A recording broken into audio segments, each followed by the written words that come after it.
Hello everyone. Next question हम लोग देखते हैं। ये दो क्वेश्चंस लिखे हुए हैं।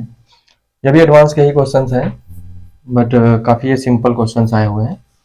ये फर्स्ट सर्किट देखिए आप, इसमें 1 ओम 2 ओम रेसिस्टेंसेस लगे हुए हैं और ये कैपेसिटर लगा हुआ है 1 माइक्रोफैरड का।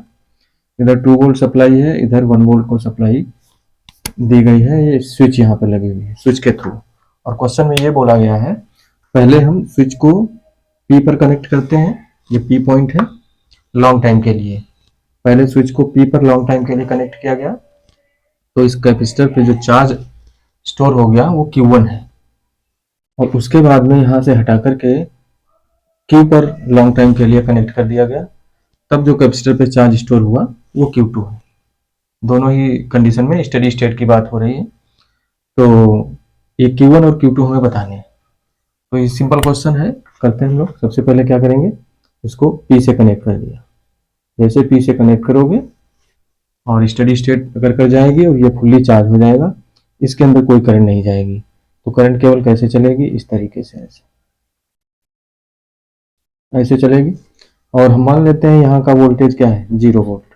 तो यहाँ पर हर जगह ये वोल्टेज यहाँ तक 0 वोल्ट रहेगा। तो उसके हिसाब से ये कितना होना चाहिए फिर, 2 वोल्ट। और ये कितना होना चाहिए, 1 वोल्ट। यहाँ पर 1 वोल्ट हो गया, यहाँ पर 2 वोल्ट, यहाँ पर 1 वोल्ट। यहाँ पर वोल्टेज हमें नहीं मालूम है तो मान लेते हैं V वोल्ट। अब सिंपल हम KCL लगा देंगे। मान लेते हैं इसमें करंट कितनी जा रही है, I। इस तरीके से करंट जाएगी, कैपेसिटर के अंदर कोई करंट नहीं जाएगी स्टेडी स्टेट में। तो जो ये करंट जा रही है उसको कैसे लिख सकते हैं, 2 minus V potential difference upon resistance. तो इधर जो करंट इस नोड की तरफ जा रही है ये, और फिर इस नोड से बाहर की तरफ जा रही है ये, this is towards node, this is away from the node. और इधर करंट है नहीं, स्टेडी स्टेट है। तो हम ये लिख सकते हैं कि 2 minus V upon 2 potential difference upon resistance. ये करंट हो गई और ये किसके इक्वल होगी, जंक्शन की ओर आने वाली करंट जंक्शन से बाहर जाने वाली करंट के इक्वल होगी। तो यहाँ पर V minus one upon resistance कितना है, 1। तो यहाँ से अगर हम इसको ब्रेक करें तो 1 minus V by 2 is equals to V minus 1। इसको इधर भेजा, इसको इधर भेजा, तो 2 is equals to 3 by 2 V आ जाएगा। तो V की वैल्यू आ जाएगी 4 बाई 3 वोल्ट। तो इस नोड का वोल्टेज आ गया, यहाँ पर 0 है। तो कैपेसिटर के अक्रॉस जो वोल्टेज आ गया पोटेंशियल डिफरेंस, वो कितना आ जाएगा, 4 बाई 3 माइनस 0। तो कैपेसिटेंस पता, वोल्टेज पता, तो हम चार्ज निकाल लेंगे Q1 इज इक्वल टू क्या हो जाएगा, CV। C कितना है अपना 1 माइक्रोफैरड इंटू V कितना निकाला है इसके अक्रॉस, 4 बाई 3 वोल्ट। तो कितना आ जाएगा ये 1.33 माइक्रो कूलम। तो Q1 की वैल्यू ये आ गई जो हमसे पूछी गई है, 1.33 माइक्रो कूलम। अब Q2 की बात करते हैं। Q2 के लिए उन्होंने क्या बोला कि अब इस स्विच को यहां से हटा करके यहां कनेक्ट कर दिया गया।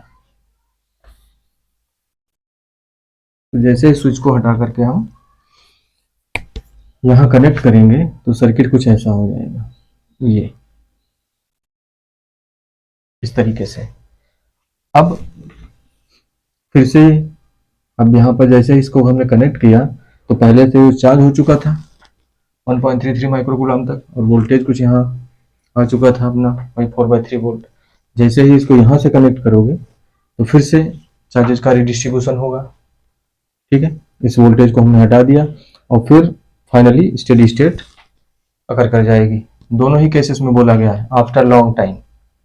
पहले यहाँ कनेक्ट करने के बाद लॉन्ग टाइम के बाद Q1 चार्ज था, फिर इसको यहाँ कनेक्ट किया गया, फिर लॉन्ग टाइम के बाद चार्ज Q2 है, तो Q1 Q2 बताने थे, ठीक।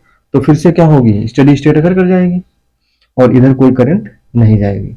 तो फिर से हम वही काम करेंगे, वोल्टेज निकालेंगे, ओके। लेकिन अब यहाँ पर ये कनेक्ट नहीं है तो ये 0 वोल्ट है। यहाँ पर कितना है भैया, 0 वोल्ट। यहाँ पर वही अपना 2 वोल्ट है, ये 0 वोल्ट। अब KCL लगाएंगे फिर से, तो 2 minus V upon 2 is equal to V minus 0 मतलब V अपॉन 1, तो V ही रहा। ठीक है, तो ये आने वाली करंट जाने वाली करंट इक्वल हो जाएंगे। तो यहाँ से 1 minus V by two is equals to V, तो 1 इज इक्वल्स टू क्या हो जाएगा 3v बाई टू, तो v is equals to 2/3 volt. अब वोल्टेज की वैल्यू 3/2 आ गई, 2/3 आ गई।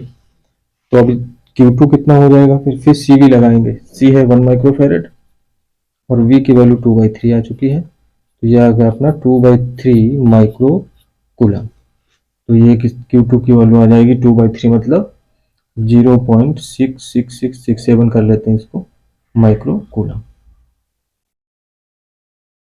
ठीक, तो ये दोनों आंसर इसके आ गए, सिंपल केस था एकदम।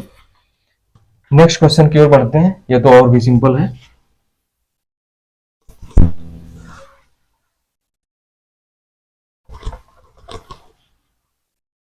इसमें ये एक सर्किट कनेक्टेड दिया हुआ है और ये स्टडी स्टेट में पहले से ही है, बस ऐसा सर्किट दिया हुआ है, इसका मतलब स्टडी स्टेट अकर कर चुकी है। और ये 6 वोल्ट लगा हुआ है, इधर 2 वोल्ट लगा हुआ है। अब इसमें पूछा गया है ये जो C3 है, ये कैपेसिटर C3 पर कितना चार्ज है, ये क्वेश्चन में पूछा गया है। और सारे कैपेसिटर्स की वैल्यू दी हुई है, C1 की वैल्यू, C2 C3 की वैल्यू 4 माइक्रोफैरड, C1 की 12 और C4 C5 की 2 माइक्रोफैरड। तो Q3 बताना है, तो ये तो कुछ है ही नहीं इस क्वेश्चन में। अगर देखें हम लोग यहाँ का वोल्टेज अगर जीरो मान लेंगे, तो यहाँ भी जीरो, यहाँ भी जीरो, यहाँ भी जीरो, यहाँ भी जीरो, यहाँ जगह 0 वोल्ट, तो उस हिसाब से ये कितना हो जाएगा 2 वोल्ट। ठीक है, और ये कितना हो जाएगा 6 वोल्ट। ठीक है, हमें C3 के ऊपर कितना चार्ज आया वो बताना है। तो अगर ये 2 वोल्ट है तो 2 वोल्ट यहाँ भी आ गया ये, और ये 0 हम मान चुके हैं हर जगह, तो 2 माइनस 0 इसके अक्रॉस वोल्टेज कितना हो गया 2 वोल्ट। तो कुछ नहीं, Q3 इज इक्वल टू क्या हो जाएगा C इंटू C3V3, ये कह सकते हैं। और C3 की वैल्यू कितनी है, C3 है 4 माइक्रोफैरड, 4 माइक्रोफैरड। और V3 कितना आया, मतलब C3 के अक्रॉस वोल्टेज वो 2 वोल्ट हो गया, तो सिंपल ये तो आ गया अपना 8 माइक्रो कूलम, यही आंसर हो गया। ये भी एडवांस का ही, तो ऐसे भी क्वेश्चन आ जाते हैं कभी कभी, सिंपल क्वेश्चन। आगे बढ़ते हैं हम लोग, थैंक यू।